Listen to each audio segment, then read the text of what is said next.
오늘 특별히 이 사사기 13장 말씀을 통해서 너의 참 부모이신 하나님 그 손에 너의 삶을 맡긴다 라는 주제로 말씀을 증거합니다. 사실 이 제목은 제가 정한 것이 아니고 여러분 아마 한 번쯤은 다 들어보셨을 듯한 요괴벳의 노래라고 하는 그 노래의 하나의 가사이에요. 여러분 잘 알고 있죠? 이 요괴벳의 노래라고 하는 거 여러분 다 들어보셨나요? 작년에 이 노래 우리 영상도 보면서 같이 또 부르고 했는데 우리 설교 후에 같이 한번 또 부를 거예요. 이 요괴벳의 노래 작은 갈대 상자, 이 찬양 가사 작사 작곡하신 분이 연평안 씨인데요. 이 스토리를 제가 알고부터 또 다른 마음으로 이 CCM 찬양을 제가 듣게 되었어요. 그 스토리가 뭐냐면 이 연평안 씨가 첫째 아들을 낳고 둘째를 임신했는데, 물론 아내가 임신했는데 쌍둥이에요. 근데 24주 만에 나와야 된대요. 원래 몇 주가 있어야 되는지 우리 남학생들 알아요? 우리 남자분들 아세요? 몇 주가 있어야 돼요? 오늘 일부 예배 때 여쭈었는데 어머니가 잘 모르시더라고요. 몇 주 있었더라. 보통 40주 뭐 이렇게 있잖아요. 있는데 24주 만에 나와야 된다. 병원에서 거의 뭐 이렇게 불가능하지만 끝까지 참아야 돼. 지금 나오면 안 됩니다. 그리고 간절히 기도했는데 29주 반 만에 이렇게 나오게 됐대요. 그래서 인큐베이터에 1kg 조금 넘는 아이로 인큐베이터에 49일 거의 50일을 인큐베이터에 있었어요. 그리고 퇴원하면서 모진 고난 모든 질병 다 갖고 있어서 늘 위기 속에 살고, 그래서 이 또 큰아이가 또 문제고 해서 하나님 앞에 기도하기 시작한 거예요. 그러면서 우리 연평안 씨가 읽었던 그 책이 성경으로 아들 키우기, 우리 최혜수도 목사님 여목사님인데 지금 강신우 목사님이라고 무슨 교회죠? 아무튼 목사님 사모님이세요. 지금도 사역하고 계시는데 그 사모님이 쓰신 책 중에 성경으로 아들 키우기, 여러분 다 읽어보셨을 거예요. 거의 한번 15년 전에 있었던 책인데, 아들 키우고 계시는 분들 다 커도 여전히 내 옆에 또 큰아들 있잖아요. 아들 키우기를 원하시는 분들은 꼭 읽어보셔야 될 책이에요. 성경으로 아들 키우기, 아들을 어떻게 키워야 되는가, 이 책을 읽으면서 이 모세를 갈대상자에 넣어가지고 떠나보내는 요괴벳의 마음을 다시 한번 생각을 하게 됐다는 거예요. 다시 한번 그 요괴벳의 마음, 그냥 성경에 보면 그냥 요괴벳이 띄웠다 이거 끝나는데, 이 책을 읽으면서 요괴벳의 마음을 가만히 들여다보니까 자기 마음하고 너무 똑같더라는 거예요. 이 석 달, 이 모세, 이 둘째 아들이잖아요. 이 모세도 이 석 달도 안 된, 100일도 안 된 이 아들을 갈대상자에 넣어가지고 떠나보내는 그 요괴벳의 마음, 자기가 아이를 낳고 이 지금 자기 자녀들이 이 아픔 속에 있는 그것을 보면서 이 요괴벳의 노래를 지어내기 시작한 거예요. 하나님 앞에 이 자녀를 맡긴다는 심정으로, 이 요괴벳의 심정으로 맡겼어요. 지금은 이제 10여 년이 지나 무럭무럭 잘 자라고 있다는 거죠. 뿐만 아니라 이 노래를 처음 이제 부른 이 CCM 가수가 누구냐면 조찬미 씨예요. 이 조찬미 씨는 지금도 아마 싱글이에요. 결혼을 안 했어요. 근데 결혼도 안 한 이 처자가, 자매가 어떻게 이 엄마의 마음을 가지고 노래를 그렇게 부를 수 있었나. 근데 이 노래를 부르면서 대성통곡을 하며 회개하면서 하나님 앞에 기도하기 시작하는 거예요. 펑펑 울더라는 거예요. 그래서 물었대요. 어떻게 자매님은 결혼도 안 하고 애도 안 낳아봤는데 이게 무슨 뜻인지 오냐 그랬더니, 이 조찬미 씨가 어릴 때 지병을 앓고 있는데 아버님 안 계시고 이 엄마가 이 자녀를 키워야 되는데 일을 하지 않을 수 없잖아요. 일을 해야 되는데 이 자녀가 온전치 못하니까 일을 하면서 출근하면서 교회 들러서 기도하고 퇴근하면서 교회 와서 기도하고, 그 자기를 위해서 눈물로 아침 저녁으로 교회에서 기도했던 그 엄마의 마음, 엄마의 기도가 생각이 나서 이 요괴벳 마음과 함께 오버랩되면서 대성통곡을 하고 회개하면서 이 노래를 부르게 됐다는 거예요. 그러니까 그만한 영성이 이 분들에게 있었다는 거죠. 이 스토리, 그제야 자기가 어린 시절 때 자기 엄마가 하나님 앞에 맡겨 키운 그 엄마의 마음, 이 요괴벳의 노래를 부르면서 알았다는 거예요. 이런 스토리를 듣고 이 요괴벳의 노래를 제가 다시 한번 들었으니까요, 이게 참 눈물 없이 들을 수 없는 찬양이더라고요. 이 성경에 사실은 없는 내용이에요. 요괴벳의 마음이라고 하는 거는.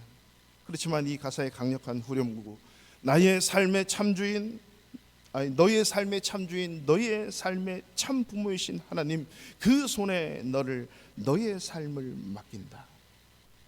여러분, 우리의 자녀 어떻게 키우고 있고 어떻게 키우셨고 또 키워갑니까?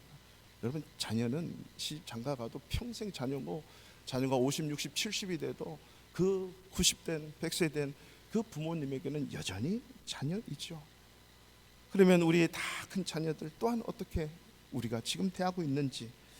사실 5월 5일, 이번 주에 5월 5일 어린이날은요, 우리 대한민국 어린이날 제정 100주년이 되는 날이래요. 여러분 아셨어요? 방정환 선생님이 시도하셔서 이 제정된 이 어린이날 100주년, 2007년부터 방정환 재단에서 연세대학교 사회발전연구소에 의뢰해서 2009년부터 매년 실시한 게 있는데, 우리 대한민국 자녀들, 특히 청소년 어린아이들의 행복 지수를 OECD 국가와 이렇게 비교 분석을 한 게 있어요. 매년 2009년부터 실시를 했어요. 올해도 여지없이 우리 어린이들의 행복 지수를 이제 조사를 했거든요. OECD 국가 뭐 33입니까 35입니까? 아무튼 어떤 때는 27, 22, 30 이렇게 되는데, 여러분 올해는 몇 등 했을까요? 우리 대한민국 어린아이들의 행복 지수. 질문인데 예? 1등 했어요. 끝에서 1등 했어요. 여지없이 4년 동안 연속 꼴찌. 근데 공부는 1등.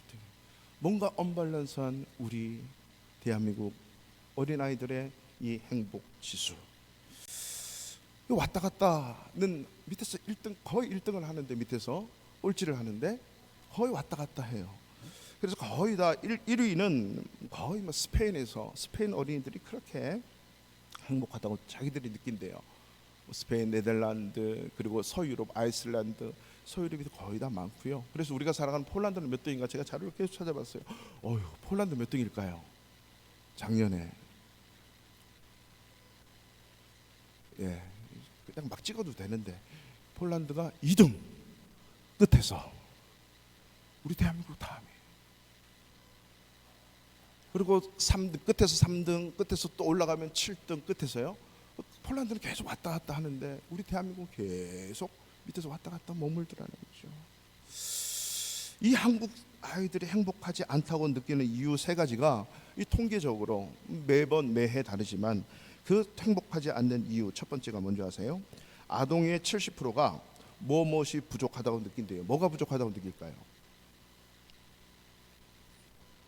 그냥 답을 하셔도 되는데, 뭐가 부족해요? 시간이 부족하대요. 여러분, 아이들이 너무 시간이 빨리 간다고 느끼는 거예요. 시간이 너무 부족한 거예요. 시간이 부족한 이유가 뭐냐면, 학교에서 지내야 되고, 학교 친구와 지내야 되고, 학교 활동을 너무 많이 해야 된다는 거예요. 그리고 학원에서 거의 뭐 시간을 다 보내잖아요, 우리 대한민국 사람. 그리고 자기 학습, 숙제를 해야 되고. 여러분, 이 얘기를 들을 때마다 저는 잊지 못할 하나의 이야기가 있어요. 제가 인도에 있을 때, 그분은 1등 서기관 아드님인데 지금 아이가 3 자녀예요. 그 서기관 아드님이 남편분 교회를 잘 안 나오시는데, 이 아내 집사님은 열심히 자녀 데리고 나와요. 아무튼 이 아이가 5살, 6살이었어요. 이 남자아이가, 첫 아이가.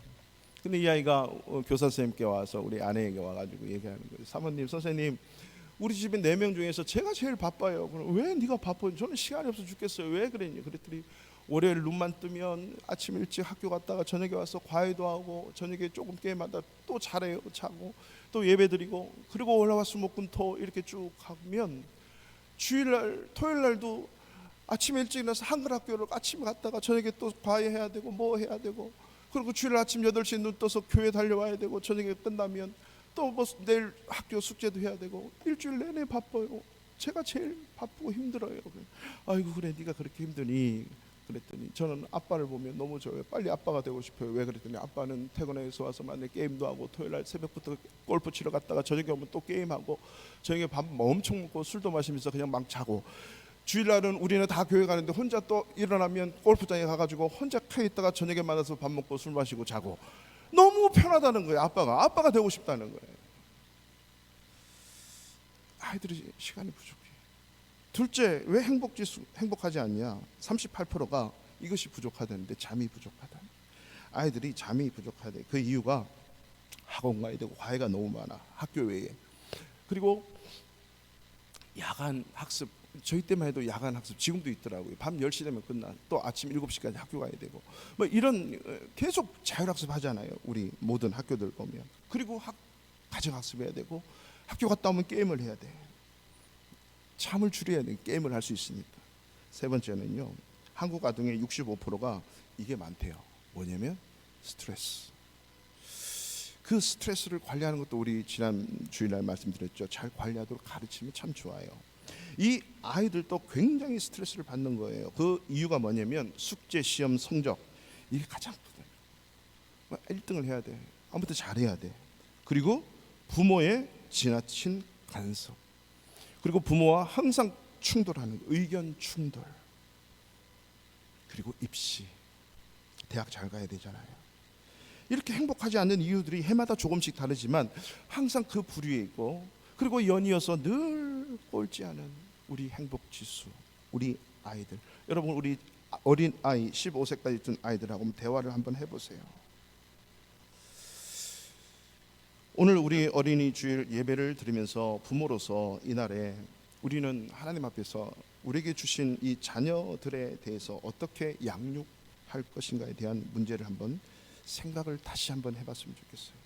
저도 뭐 두 아이가 다 성인이 됐지만, 성인이 된 아이, 아무튼 내 목숨 다할 때까지 자녀는 자녀잖아요. 이 자녀 어떻게 해야 될까? 오늘 우리가 읽었던 이 본문 사사기 13장은 삼손 스토리가 지금 계속되고 있는데, 삼손이 태어나기 전에 이 마노아 아빠 부부, 엄마 아빠가 삼손을 받아야 되는데 태어나기 전에 어떻게 하나님 앞에 반응하는지, 이 뱃속에 있다는 이 잉태된 삼손을 두고 어떻게 반응하는지, 이것을 통해서 우리가 평생의 자녀 어떻게 대해줘야 되나, 이 귀한 교훈들이 있었으면 좋겠습니다.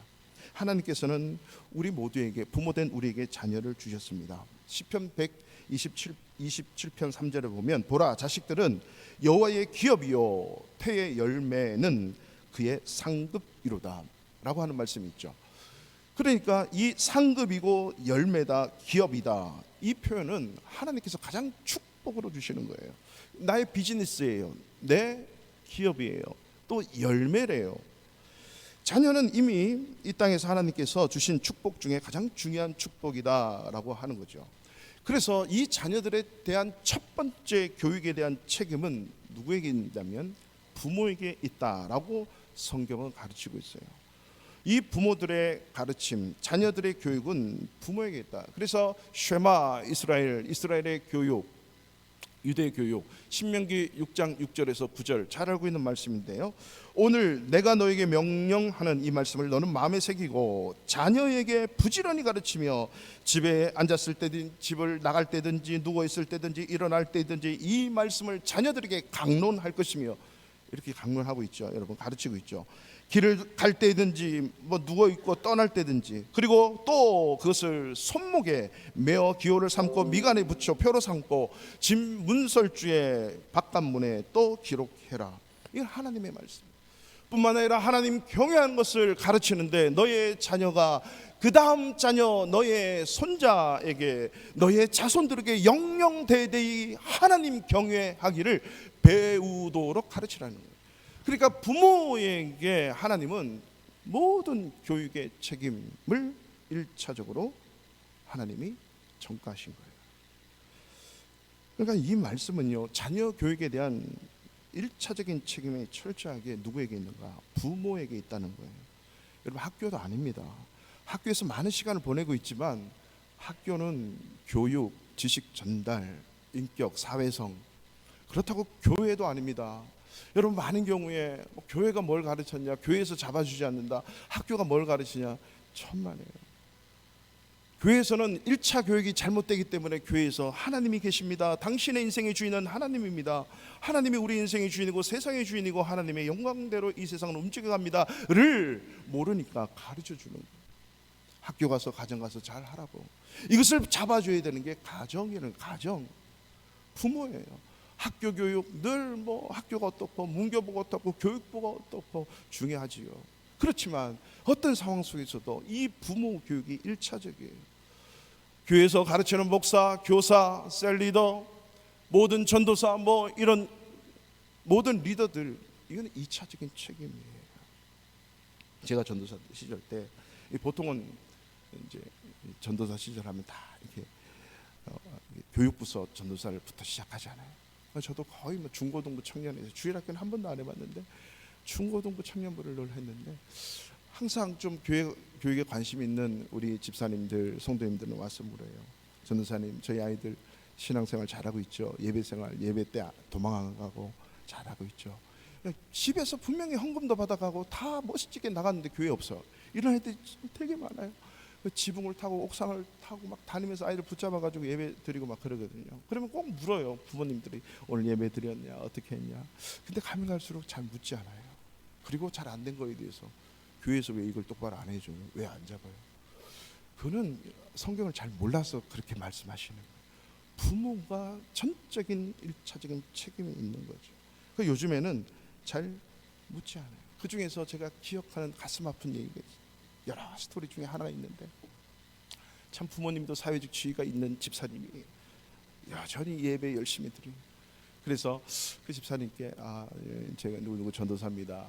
집사님, 요즘 아이가 이러한데 혹시 집에서 많이 어떻습니까? 물으니까 이 집사님 말, 전도사님, 제 아이는 제가 교육시킵니다. 걱정하지 마시고 말씀만 잘 증거하세요. 말씀은 맞는 것 같은데 너무 가슴이 아팠어요. 듣지 않는 거죠. 내 자식 내가 키우니까 상관하지 말라는 거예요.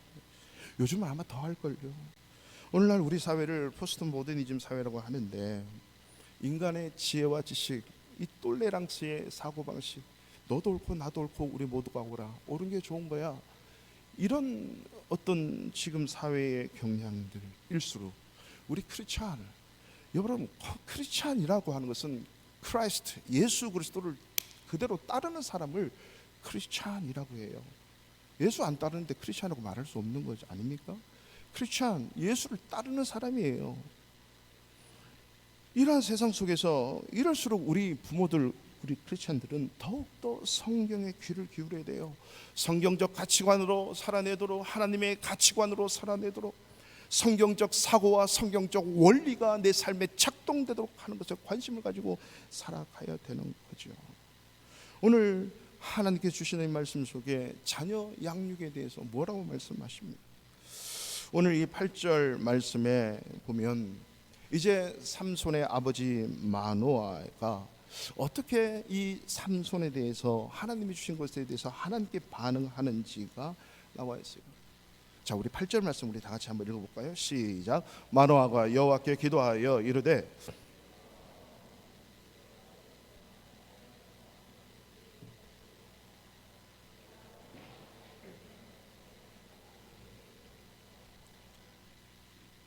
아멘. 그 낳을 아이에게 어떻게 행할지를 우리에게 가르치게 하소서. 어떻게 우리가 낳을 아이를 어떻게 양육해야 될지 우리에게 좀 가르쳐 달라는 거예요. 이게 하나님 앞에 먼저 기도하죠. 자, 우리가 읽지 않았지만 13장 1절부터 보면 이 원래 마노아의 아내는 아이를 못 갖습니다. 태문이 닫혔어요. 근데 어느 날 하나님의 사자 천사가 나타나와서 네가 아이를 낳을 거다. 그리고 그 아이에 대해서 설명을 합니다. 그리고 놀래가지고 남편 마노아한테 와서 얘기했는데 마노아도 같이 놀래죠. 그래서 마노아가 하나님 앞에 간절히 기도하는 거예요. 하나님, 그 천사 저에게도 한번 보내주세요. 한번 들어야 되겠습니다. 이 자녀를 어떻게 키워야 됩니까? 어떻게 행해야 되는지 저에게 다시 한번 나타나서 말씀해 주세요. 이렇게 간절히 기도했어요. 그 기도 하니까 하나님이 응답을 하시는데 그 말씀이 12절입니다. 시작. 마노아가 이르되 이제 12절 말씀 우리 한번 시작. 마노아가 이르되 이제 당신의 말씀대로 되기를 원하나이다. 이 아이를 어떻게 기르며 우리가 그에게 어떻게 행하리이까. 아멘. 이 아이를 어떻게 기르며 우리가 그에게 어떻게 행하리이까. 이제 천사가 다시 나타났어요, 아내에게. 그랬더니 이 아내가 쬐고만 계세요. 자기 남편 마노아를 데려왔어요. 마노아를 데려왔더니 천사가 마노아에게 동일하게 그렇게 얘기를 해요. 그 얘기를 듣고 다시 한번 하나님 앞에 기도하고 묻기를 얘기하기를 당신 말씀대로 되기를 원합니다 하면서 이 아이를 어떻게 길러야 되죠? 우리가 어떻게 이 아이에게 행해야 됩니까? 라고 기도하기 시작하는 거예요. 하나님 앞에 기도하면서 묻는 거죠. 여러분, 기도는 하나님 앞에 묻는 게 기도예요. 많은 경우 기도는 내 소원을 이루고 내 뜻, 내 마음의 소원을, 하나님 우리 아이 자녀 잘 되게 해주세요, 아프지 않게 해주세요, 진학 잘하게 해주세요, 지켜주세요, 보호해주세요 요라고 간청으로 많은 우리는 기도를 드립니다. 여러분, 기도는 그것은 많은 것 내용 중에 하나예요. 기도의 파이널 마지막은 하나님의 뜻이 뭔지를 알고 그 뜻을 행하는 것, 이게 기도예요. 그 하나님의 뜻을 아는 것. 그래서 기도라고 하는 거는요, 물어야 돼요. 하나님 질문했습니다. 뭐죠? 반항적인 질문이 아니라 하나님의 주신 거에 대해서, 하나님 이렇게 주셨는데 어떻게 해야 되죠? 어떻게 행해야 되죠? 어떻게 키워야 되죠? 묻는 거예요. 새벽에 하나님 앞에 엎드려서 하나님 오늘 주신 24시간 하루를 어떻게 시간을 보내야 되죠? 이 사업 관계된 사람, 이 영혼, 저 사람, 이 사람 만나는데 어떻게 그 사람을 대해야 되죠? 어떻게 내 공부를 해야 되죠? 어떻게 사업해야 되죠? 어떻게 나에게 맡겨진 일을 해야 되죠? 질문하고 또 묻고 또 묻고.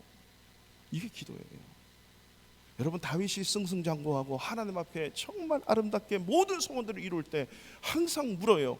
용장이었어요. 승승장구한 왕이었어요. 나가기만 나가도 추풍낙엽처럼 떨어지는 그의 모든 그 용맹함 물어요. 하나님, 이번에는 어떻게 치러 가죠? 어디로 올라가야 되죠? 다윗이 지혜가 없었고 자기 플랜이 없었던 게 아닙니다. 하나님 앞에 묻는 거예요. 이번에는 이번에는 복병을 둬야 될까요? 무기를 어떻게 준비하죠? 아니, 이제 그냥 올라가. 뒤로 갈까요? 앞으로 갈까요? 코치 묻는 거예요. 여러분, 우리의 삶 속에 묻는 게 많잖아요. 우리 마음대로 할 수 없는 게 많아요. 학교 가서도 질문을 반항적으로 질문하는 경우는 없을 거예요. 몰라서 묻고 선생님이 질문하면 선생님은 항상 good question 하면서 대답을 해요. 물어야 돼요. 회사도 내 마음대로 못하죠. 오너가 있고, 교회도 하나님의 오너가 있어요. 하나님께 질문해야 돼요. 하나님, 우리 바르샤바 교회가 어디로 가야 됩니까? 이 사역 어떻게 감당해야 되죠? 어떻게 이 일을 해야 되죠? 물어야 돼요. 질문하는, 이게 기도예요. 이게 하나님 앞에 신앙이에요. 그러면 주신 돈도 하나님 이 돈을 어떻게 써야 되죠? 이 돈, 이 자녀 어떻게 기르리까? 어떻게 이 자녀에게 행해야 됩니까? 라고 하는 거죠. 이게 바로 하나님이 우리에게 주신 자녀, 하나님의 것 나에게 줬기 때문에 하나님에 대한 믿음의 신앙의 고백입니다. 자라면서 숱한 문제가 생길 거예요. 그 질문이 그때마다 우리는 질문해야 돼요. 하나님, 이럴 때는 어떻게 해야 됩니까? 어떻게 해야 되죠? 시시때때로 물어야 돼요. 계속 물어봐야 되는 거. 이게 바로 하나님 앞에 기도의 인생, 하나님 앞에 신앙, 믿음의 모습이에요. 우리는 모든 자녀가 하나님께서 만드신 자녀임을 믿습니다. 그리고 자녀를 세상에 보내신 이가 하나님이심을 믿습니다.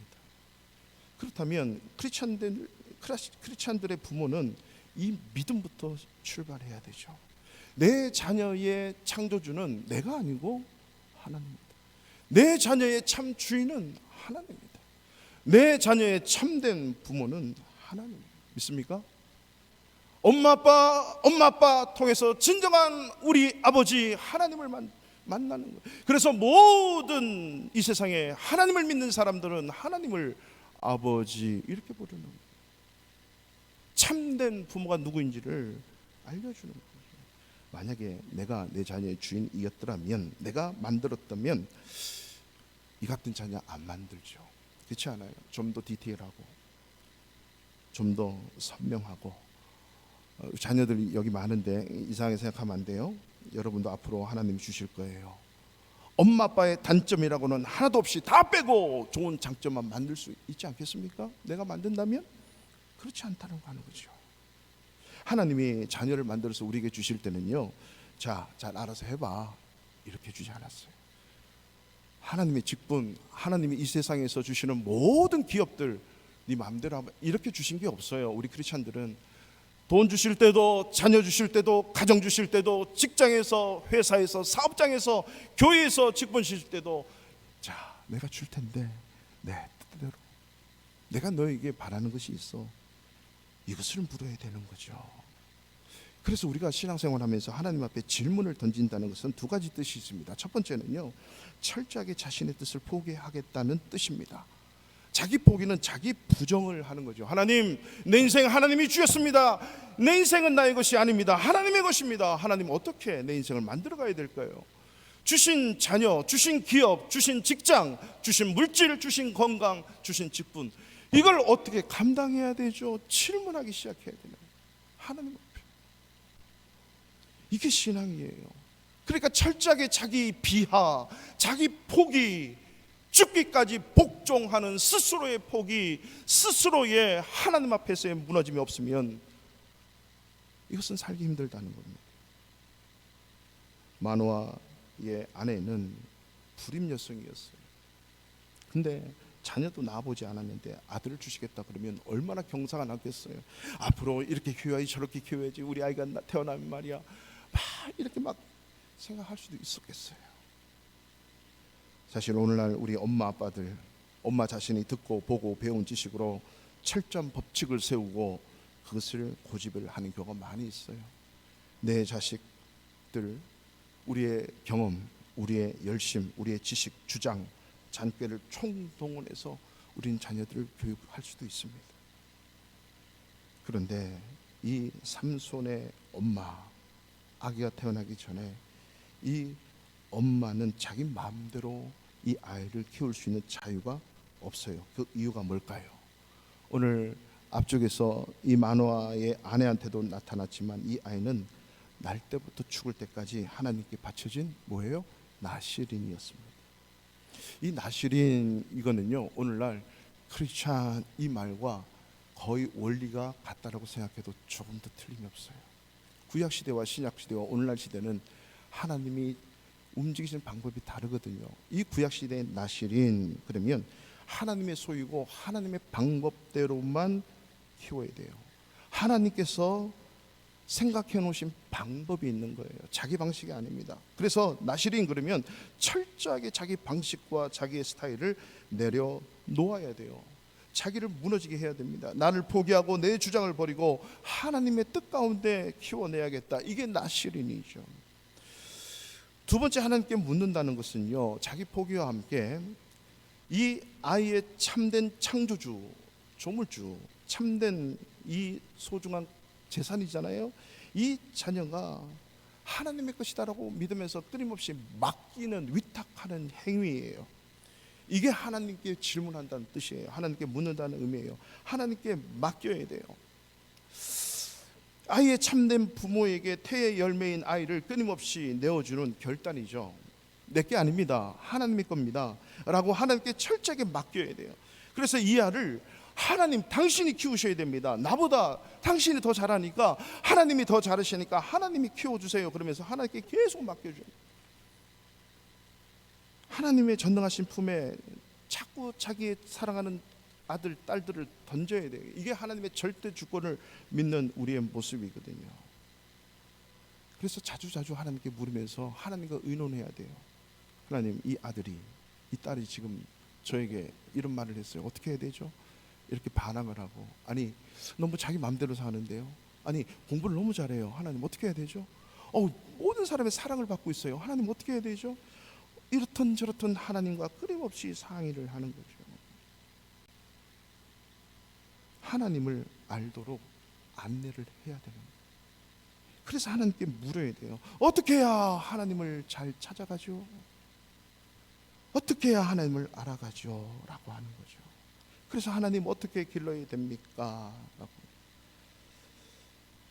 그렇기 때문에 부모된 우리가 오늘 이 본문의 삼손의 아버지처럼 계속적인 질문을 할 때 어떻게 구체적인 질문을 해야 될까? 이 세 가지를 오늘 말씀을 통해서 한번 보았으면 좋겠어요. 첫 번째 질문은 뭐냐면, 부모인 내가 내 문제를 가지고 나에 대해서 먼저 질문해야 되는 거예요.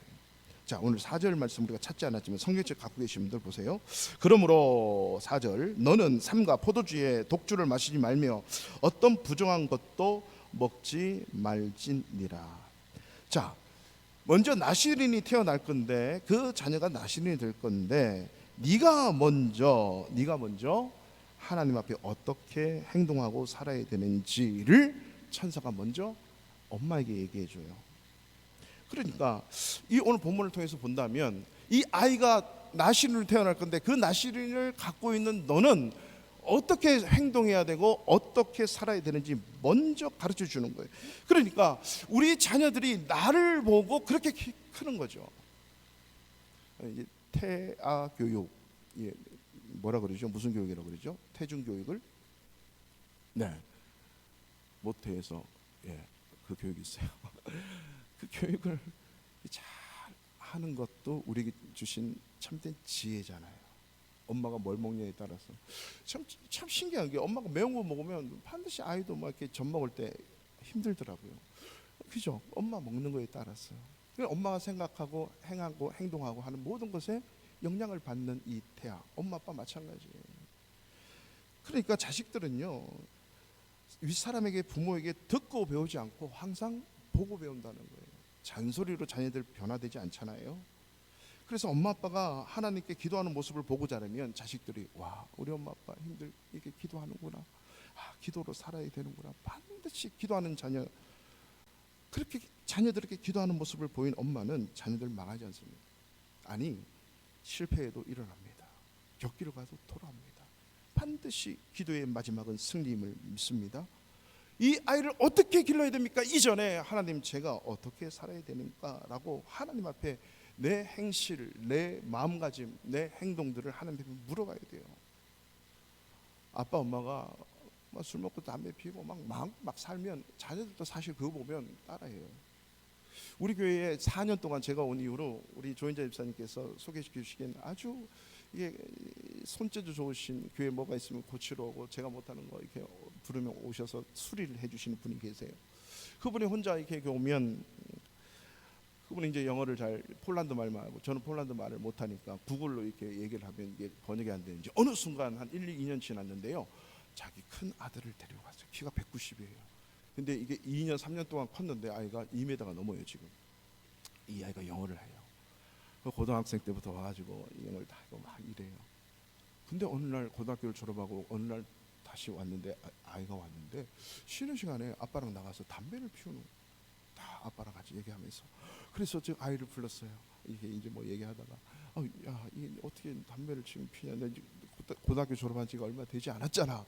했더니, 우리 데디가 피우라고 허락했어. 우리 데디하고 피우니까 얼마나 좋은지 몰라. 아니 아는데 너 폐가, 너 이게 백해무익하거든. 이렇게 얘기를 하면, no problem. 우리 아빠도 피우고 했으니까 아마 괜찮을 거예요. 우리 아빠도 되게 오래 살아. 뭐 이러면서 아빠가 한 거 그대로, 그 아빠가 인정하고, 그래 뭐 괜찮아, 같이. 그래서 내가 물어봤죠. 언제부터 폈어? 그랬더니 고등학교 졸업하고 폈대요. 그래서 몰래 불러가지고 솔직히 말해봐. 언제부터 폈어? 중학교 1학년 때부터 폈어. 6년 동안 모르고 있는 거죠. 엄마 아빠는 몰라요. 여러분, 자녀들이 그대로 엄마 아빠 보고 하는 거죠. 그래서 부모가 먼저 내 문제를 가지고 하나님 앞에 질문을 던져야 되는 거예요. 하나님, 제가 자녀들 앞에 똑바로 살고 있습니까? 말하고 행동하고 있습니까? 이게 기도가 되는 거죠. 두 번째는 하나님 앞에 질문을 해야죠. 삶의 구체적인 상황까지 물어봐야 돼요. 하나님 앞에. 오늘 이 나실인이라고 하는 사람은 하나님 앞에 바쳐진 사람이에요. 이 아들이 어떻게 행해야 하는지 자세한 행동 지침이 이미 하나님 앞에 나왔죠. 오늘 본문 13, 14절을 보실까요? 다 같이 읽겠습니다.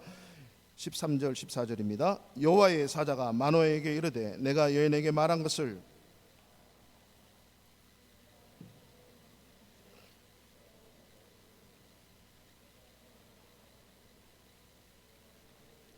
것은 다 지킬 것이니라 하니라. 아멘.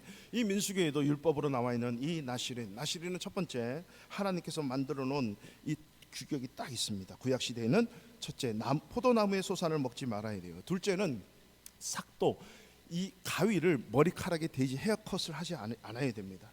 세 번째는 시체를 만지지 말아야 돼요. 부정한 것을 만지지 말아야 돼요. 이 말은요, 하나님 왜 이렇게 해놓으셨냐면, 이 포도나무의 소산 먹지 말아야 되는 것은 우리의 먹는 문제, 의식주의에 대한 구별이에요. 하나님의 사랑과 하나님의 사랑 아닌 사랑과의 철저한 구별된 삶, 즉 크리스찬이 오늘날 거룩하게 살아야 되고 안 거룩한 세상 사람들과 어떻게 크리스찬으로 넌 크리스찬 속에서 예수 안 믿는 사람 속에서 예수 믿는 사람으로 살아가야 되는지 구별되는 것처럼, 나실인이라고 하는 것은 구약시대에 먹는 것부터 의식주의에 대한 구별을 얘기하는 거예요. 뿐만 아니라 삭도, 헤어컷을 하지 말라는 것에 대해서는 너 삶의 스타일, 생활 양식, 생활 원리, 이 모두가 구별되어 있는, 오늘날 크리스찬들이 삶의 원리와 방식이, 행동의 스타일이 하나님의 말씀과 거룩으로 구별되어야 된다는 거죠. 구별되는. 마지막 세 번째, 이 시체를 만지지 말라고 하는 것은 바로 우리의 삶의 의욕, 의지, 내가 하려고 하는 모든 야망과 욕망과 소원과 이 모든 의지가 하나님의 뜻과 맞아야 돼요. 이게 구별되어야 돼요.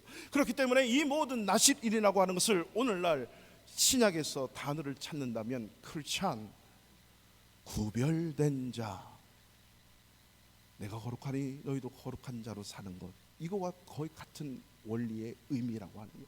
세상 사람들 속에서, 세상 속에서 크리스찬이 어떻게 구별되어 살아야 되는가? 하나님의 방식과 하나님의 스타일이 있다는 거죠. 그렇기 때문에 성령님의 인도에 대해서 우리가 민감하지 않으면 늘 우리는 이 세상 속에 원하는 것으로 사는 거예요. 요즘 포스트 모더니즘, 아까도 말씀했지만 가장 큰 것 중에 하나가 절대 진리 부정하는 거예요. 학교에서 가르칠 때 성경은 사실이 아니야, 성경은 뻥도 많고 거짓말도 많아, 이렇게 가르치는 거예요. 절대 절명의 하나님의 진리이고, 우리 크리스찬들이 주님 오시는 그날까지 내 생명 다하기까지 지켜내야 되는 삶의 원리라고 하는 것을 부정하는 시대, 이게 오늘날 시대예요. 여러분, 그 중에 하나의 많은 이슈 중에 하나가 동성애예요. 동성애. 여러분, 동성애는 죄고요, 동성애자는 죄인이기 때문에 사랑해야 돼요. 있습니까? 모든 살인자, 모든 죄악들, 죄인들은 사랑해야 돼요, 우리가. 근데 그 죄는 철저히 원수예요. 죄는 원수예요. 우리가 이거 구별하지 못하면 나를 사랑하시는, 죄인을 사랑하시는 하나님 마음을 모르잖아요.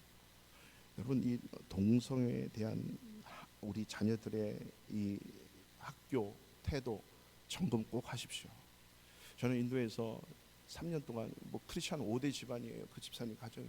아이들 너무 잘하고 있대요. 3년 동안 아메리칸 스쿨, 국제학교가 되게 많은데요, 인도는 이미 대법원에서 판결을 냈습니다. 동성애는 죄다, 불법이다, 이렇게 판결을 냈거든요. 근데 국제학교에서는 게이 선생님, 레즈비언 선생님 다 있어요. 그래서 성경은 거짓말이다, 사실만 있는 게 아니다, 이렇게 가르치고요. 그리고 남자 여자만 있는 게 아니다, 이렇게 다 가르쳐요. 근데 아이들이 3년 동안 학교 다니면서 그걸 그대로 배웠어요. 근데 엄마 아빠하고 한 번도 대화를 안 해, 그런 거에 대해서. 그래서 저희가 물어봤더니 그때서 제가 아는 거예요. 이 국제학교 다니는 아이들이 선생님이 다 레즈비언이고 선생님이 다 이 게이니까 그게 맞는 걸로 알고 있어요. 왜 꼭 그렇게 해야 되는데요, 목사님? 왜 그래야 돼요? 그걸 대놓고 꼬치 알아들을 때까지 설명하고 또 설명하고 기도하기 시작했어요. 나중에 이 아이가 12주 과정을 통해서, 목사님, 하나님이 맞네요, 모두가 다 돌아왔어요. 12주 동안 그 과정을 통해서. 여러분, 우리 자녀들 예배, 가정 예배를 통해서 점검하지 않으면 안 돼요. 그래서 가정 예배 시간은 예배도 좋은데 가르쳐요. 말씀 가르쳐요. 엄마 아빠가 공부해서 말씀을 가르쳐야 말씀의 원리대로 살아내는. 그래서 이 포스트 모던 시대에 하나님의 것들로 가득 채울 수 있는 능력의 자녀들로 될 줄로 믿습니다. 마지막 세 번째는 왜 질문해야 되냐면, 인생의 중대한 결정 앞에 우리는 진지하게 하나님 앞에 물어야 돼요. 그것이 뭐냐면요, 이스라엘 백성들은 항상 왕이 아니잖아요. 하나님의 왕이라 물어야 됐던 것처럼 우리 인생에 있어서 중요한 터닝 포인트가 많이 있어요. 대학 가는 거 정말 중요해요. 군대 가 있는 거, 군대 가면 이미 이 엄마 아빠의 몸이 아니에요. 나라의 몸이에요. 군대 가는 거 너무 중요하기 때문에 여러분 직장 생활 시작하는 거, 어떤 사업을 시작하는 거 있죠? 여러분 이 모든 인생의 중대한 이 포인트가 있어요. 터닝 포인트가 있어요. 그게 너무 중요해요. 함부로 결정하면 안 되고 우리 인생의 주인이신 주님과 함께 우리가 질문하면서 함께 의논하면서 가야 되거든요. 하나님과 의논하지 않으면 안 돼요, 여러분. 그러면 모든 거 자기 마음대로 돼요. 아니 세상의 방식대로 돼요. 하나님과 의논하셔야 돼요. 우리 교회에서 이 입시생하고 군대 3명, 2명 있는 1년 딱 끝나면 바로 들어가요. 대한민국에서도 이 입시생들 위해서, 군대 위해서 주보에 내놓고 기도하는 이유가 뭡니까? 인생에 그만큼 중요한 핵심 터닝 포인트가 되는 거예요.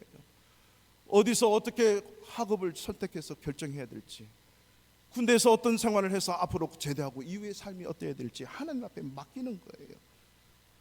그렇지 않으면 우리는 하나님의 뜻대로 내 인생을 사는 게 아니라 세상의 방식대로 이 세상을 살아갈 수밖에 없는 거죠.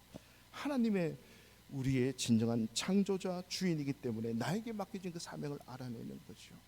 이 구체적인 상황에서 실천하면서 하나님의 자식에 대해서 묻고 또 묻고, 하나님이 주신 건데 하나님이 이 아이, 나를 포기해가면서 이 아이를, 이 자녀를 어떻게 키워내야 될까요? 끊임없이 하나님 앞에 묻고 던져야 되는 거죠. 그래서 질문하며 기도하며 키워야 되는 거예요.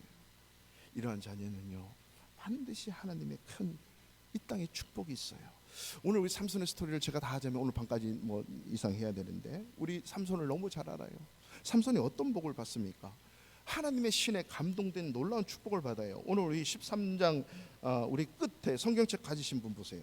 13장 24절 25절 보세요. 여인이 아들을 낳음에 그의 이름을 삼손이라 하니라. 그 아이가 자라매 여호와께서 그에게 복을 주시더래.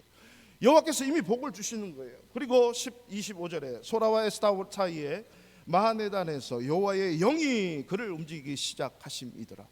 여러분 이 사사기 계속 삼손에 관한 스토리를 보면 14장 15장에서 계속적으로 반복되는 게 여호와의 영이, 하나님의 성령이 감동하는 거예요. 문제는 이 성령께 민감하지 못했던 삼손이 많은 축복을 받고 많은 재능을 받고 많은 힘을 받았으면서도 성령에 민감하지 않이 살았던 삼손의 문제였어요.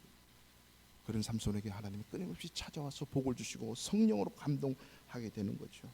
그래서 여러분 우리 자녀들이 이 영적 생활, IQ, EQ도 좋은데 SQ, 스피릿, 이게 중요해요. 영적 지수 SQ가 중요해요. 그래서 잠언 시편에도 항상 말씀하잖아요. 지혜와 지식은 세상에 있는 것이 아니고 하나님을 경외하는 것이 지혜와 지식의 스타트, 비긴, 근본, 시작이야.